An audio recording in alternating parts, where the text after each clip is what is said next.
একজন জ্ঞানী ব্যক্তি বলেছেন যে আমি বিড়ি, গুল, সিগারেট এসব খাই না। তবু আমার পকেটে একটা ম্যাচ রাখি।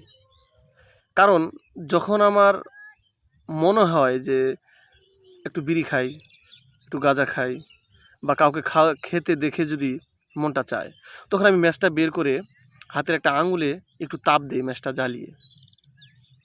এতে করে আমার অন্তরকে আমি বোঝানোর চেষ্টা করি যে অন্তর, তুমি বোঝার চেষ্টা করো, জাহান্নামের আগুন এর চেয়ে হাজার গুণ বেশি তাপ। আজ তুমি খাচ্ছ, এর পাপের ভরে হয়তো তোমাকে জাহান্নামে যেতে হবে, সেদিন জাহান্নামের তাপ ভোগ করতে হবে। তার এই ভাবনাটা, তার এই থিওরিটা কিন্তু খুব সুন্দর, আমার কাছে খুব ভালো লাগে। আপনার কাছে কেমন লাগে জানি না। তাই যারা গুল, বিড়ি খান, জর্দা খান বা এই যে নেশাদার দ্রব্য খান, তারা একটু এই বিষয়টাকে একটু উপলব্ধি করেন। হতে পারে যে এর বিনিময়ে, এর ফলে আপনি হেদায়েতের পথে আসতে পারেন। এই বদ অভ্যাসটা আপনার ভিতর থেকে চিরতরে বিদায় নিতে পারে। একটু ভেবে দেখার চেষ্টা করেন।